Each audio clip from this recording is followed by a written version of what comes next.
క్రీస్తులా దేవునికి స్తోత్రములు. మీకు అందరికీ నా వందనములు. ఆరాధనకు సహకారంగా దేవుని పరిశుద్ధ గ్రంథముల నుంచి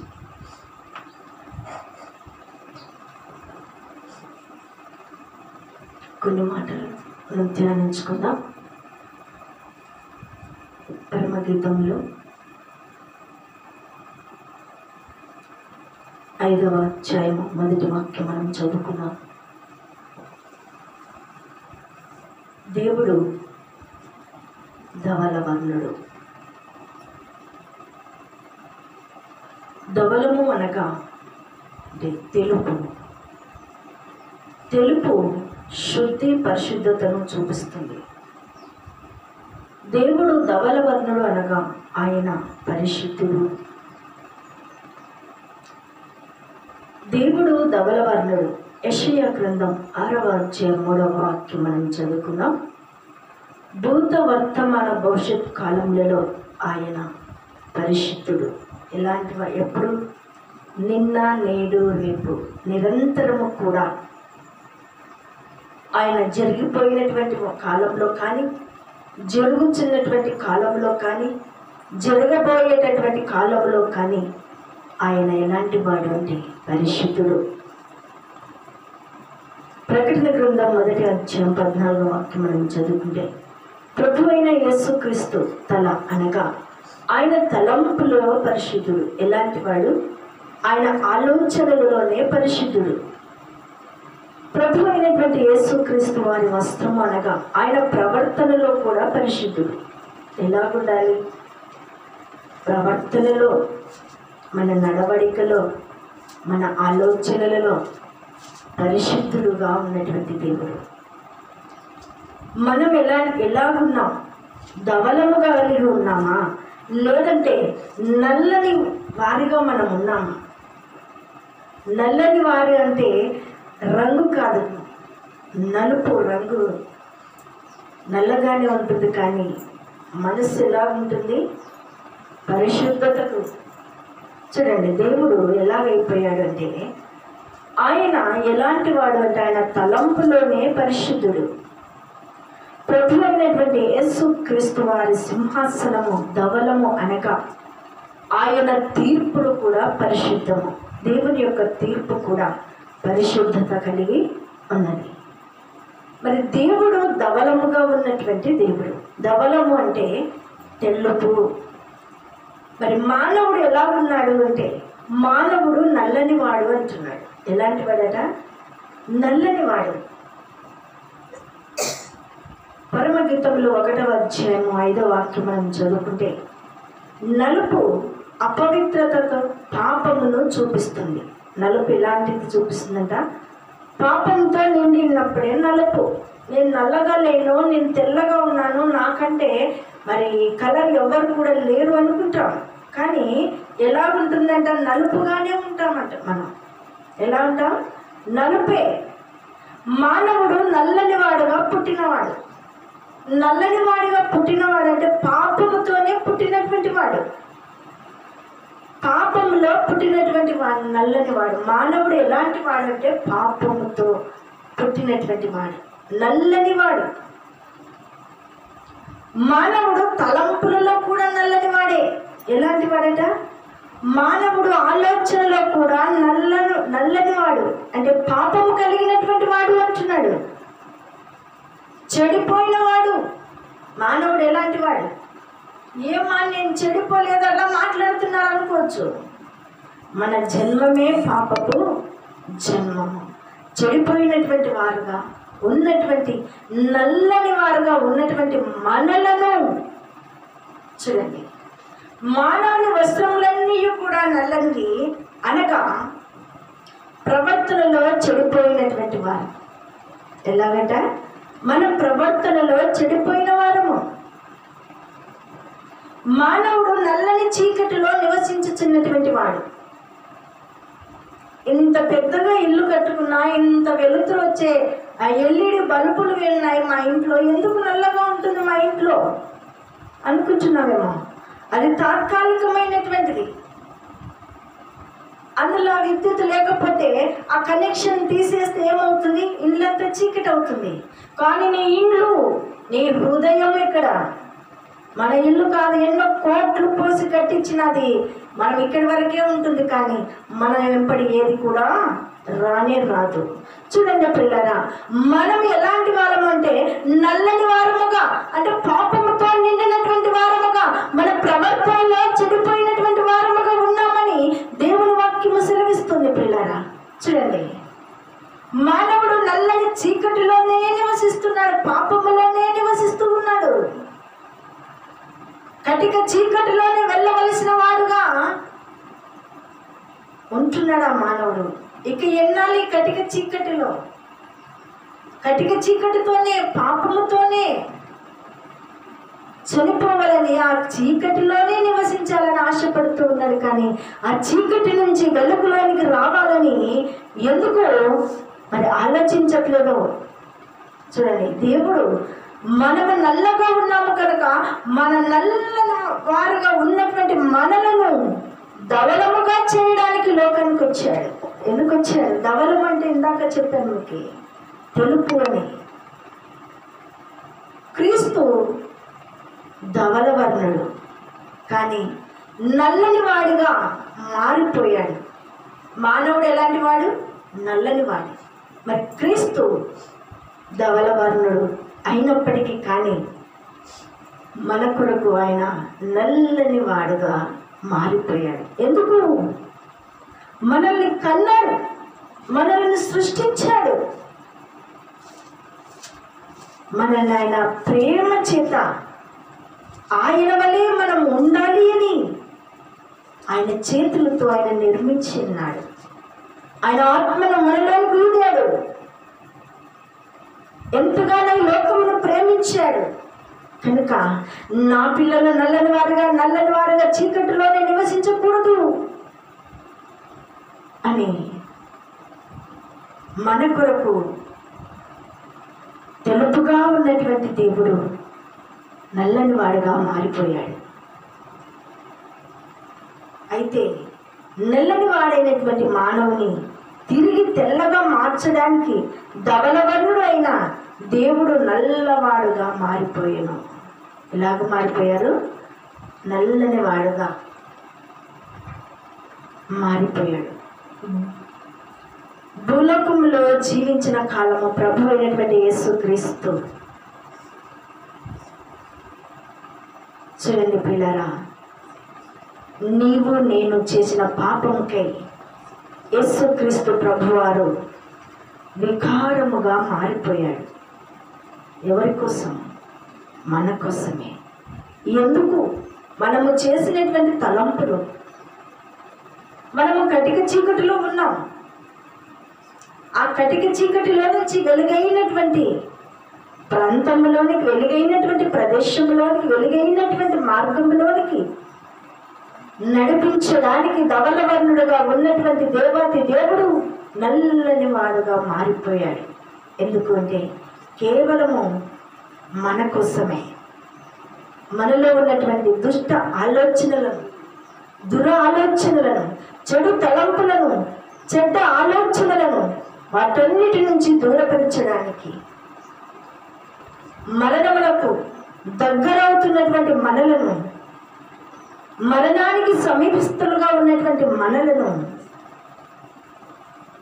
ఆయన ఎంతగానో ప్రేమించి ఈ లోకానికి వచ్చి మన కొరకు కలువరి శిలువలో ప్రాణం పెట్టాడు. దేవునికి మహిమ కలుగును గాక.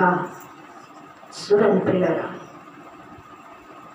నీ కొరకు నా కొరకు మన పాపములను మ్రాణి మీద మోసుకొని నల్లని వాడిగా, చేయనటువంటి నిందకు, చేయనటువంటి బాధలకు, చేయనటువంటి శ్రమల కొరకు మనము నశించిపోకూడదని, మనం అగ్నిగుండములోనికి వెళ్ళిపోకూడదు అని ఆయన మనలను ప్రేమించి మన కొరకు, మన పాపముల కొరకు, మన నిందల కొరకు, అవమానముల కొరకు దేవాతి దేవుడు కల్వరి శిలువలో ప్రాణం పెట్టాడు. నల్లని చీకటిలోనికి మన కొరకు ఆయన వెళ్ళిపోయాడు. సమాధి చేయబడి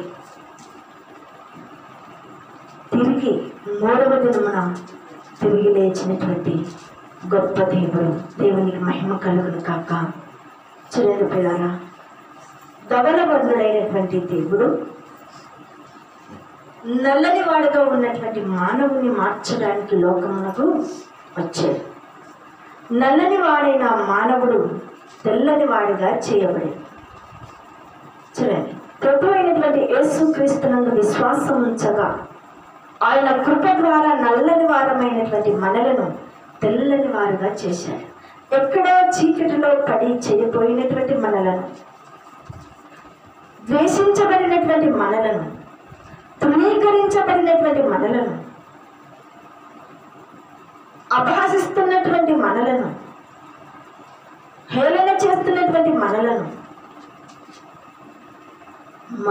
ఆయన క్షమించి రక్షించి ఆ చీకటిలోనే నివసించకూడదు అని ఈ లోకములకు వచ్చి మనలను చీకటిలో నుంచి వెలుగైనటువంటి మార్గంలోకి నడిపించాడు.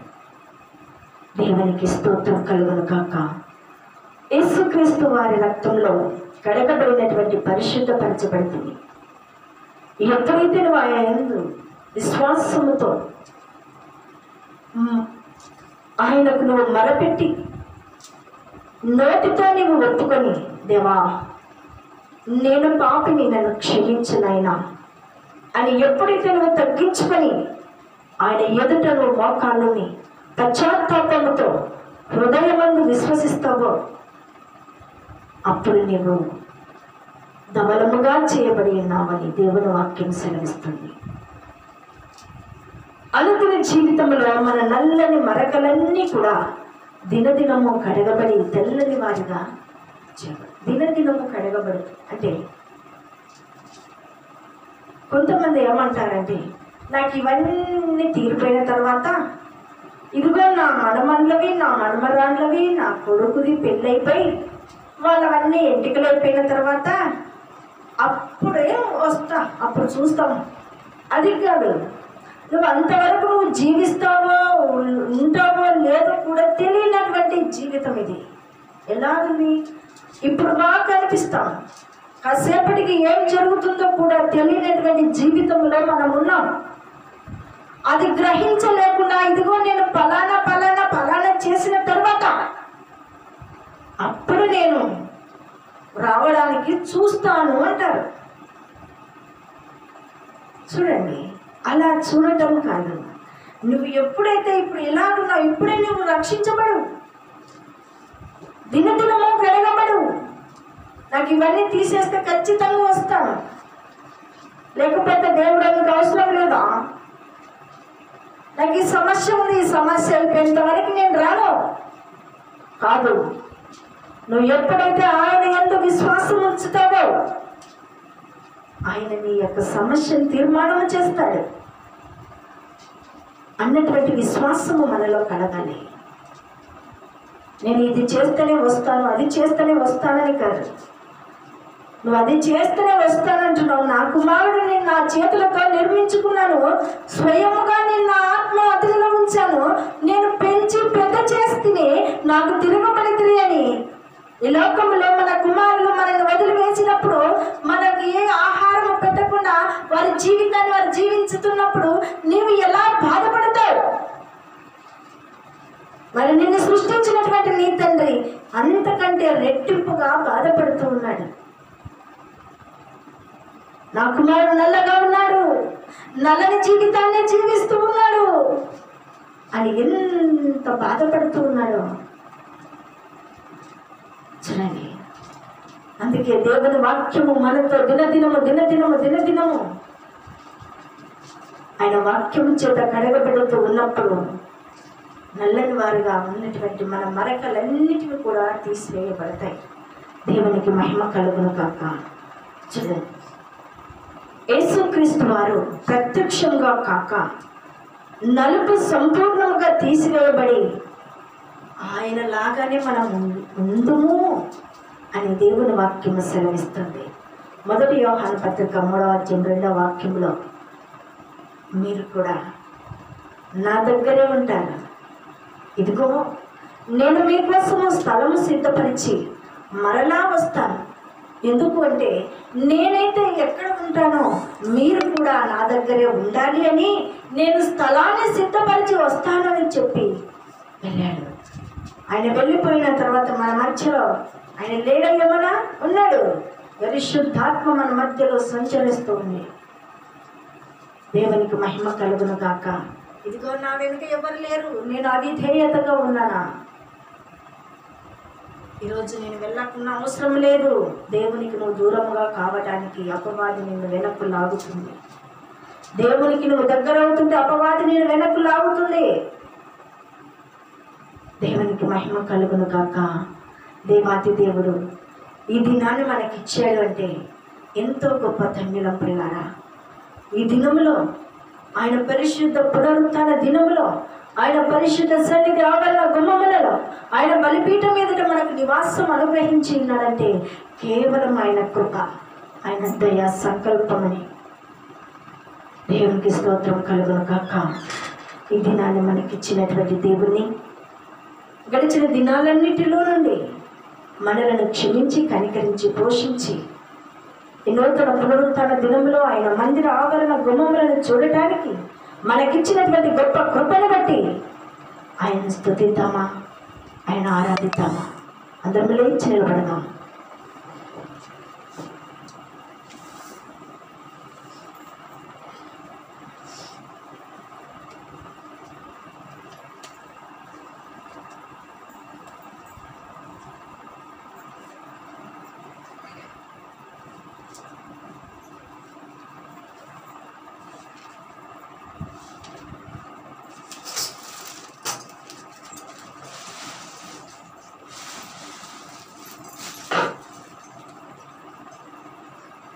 దేవుడు మనకు చేసినటువంటి మేలులను బట్టి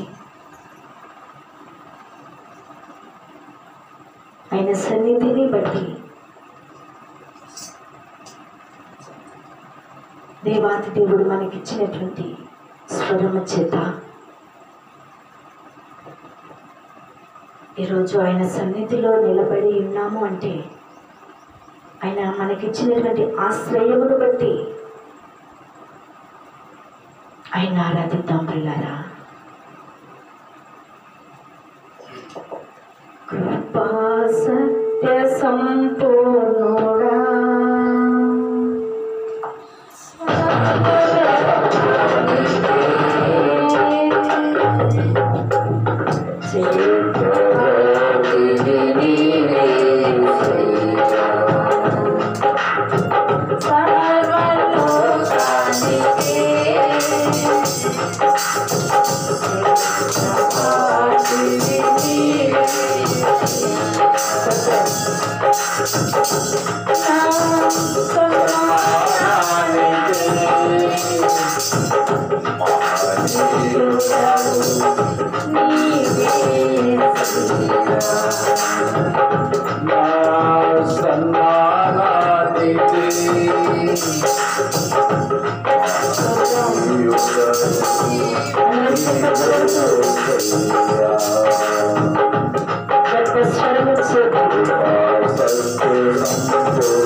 దేవానికి ఇచ్చినటువంటి గొప్ప కృపను బట్టి